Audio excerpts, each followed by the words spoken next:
मराठीचा अपमान करणाऱ्या परप्रांतीयांनो महाराष्ट्रातून चालते व्हा. मुजोर रिक्षा चालकांच्या विरोधात बॅनरबाजी करण्यात आली. मनसेच्या अभिषेक सावंतांकडून घाटकोपरमध्ये फलकबाजी करण्यात आली. मुजोर रिक्षा चालकांविरोधात मनसेने ही बॅनरबाजी केली आहे.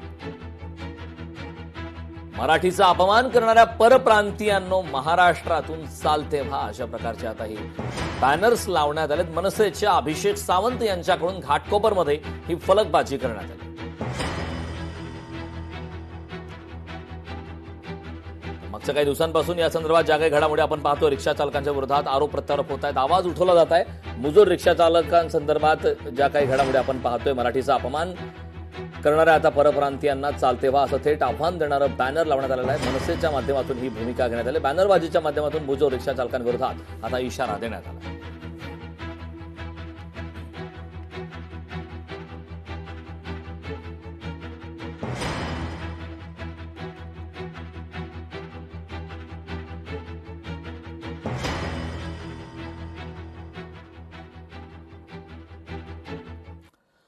नागपूरच्या गोधनीमध्ये गॅस गळती प्रकरणी चौकशीसाठी 6 सदस्यीय समितीची स्थापना करण्यात आली.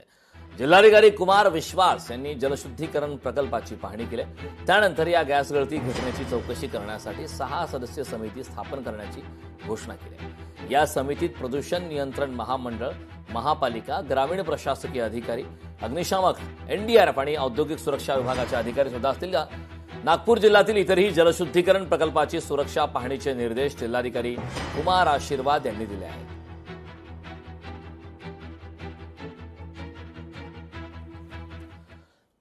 शिवसेना पक्ष आणि धनुष्यबाण चिन्ह शिंदेंनाच मिळणार. आमदार आमशा पाडवींना हा विश्वास आहे. महाराष्ट्राची जनता एकनाथ शिंदेंच्या सोबतच आहे असं पाडवींनी म्हटलंय. शिवसेना कोणाची, धनुष्यबाण कोणाचं या संदर्भात ज्या काही कायदेशीररित्या लढाया कोर्टामध्ये सुरू आहेत, त्याच बाबतीत आता आमदार आमशा पाडवी यांनी या संदर्भात प्रतिक्रिया दिली. धनुष्यबाण चिन्ह शिवसेना पक्ष शिंदेंनाच मिळणार असा विश्वास आमदार आमशा पाडवींनी व्यक्त केला. आमच्या शिंदे साहेबांना ते चिन्ह दिलं गेलं आहे, कारण त्या चिन्हाच्या नावाने आम्ही आज निवडून आलो आहे.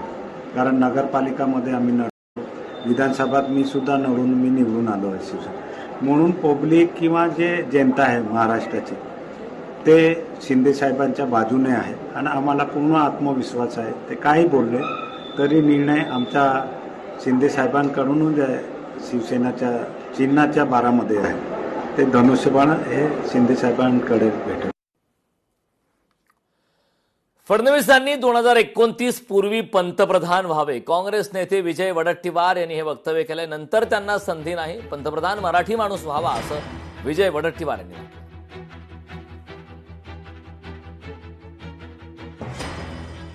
मुख्यमंत्री झाले, तिसऱ्यांदा आहेत, त्यामुळे स्वाभाविक आहे सिनियर नेते असतील. त्यांच्या संदर्भात भारतीय जनता पक्षानं कोणाला कुठे घ्यावं हा त्यांचा प्रश्न आहे आणि आम्हाला इच्छा आहे की ते पंतप्रधान 29च्या आतमध्ये व्हावेत. 29 नंतर तर काही संधी नाही, त्यामुळं आमची ती इच्छा आहे. पण ते झालं पाहिजेत, व्हावेत मराठी माणूस एकदा तरी.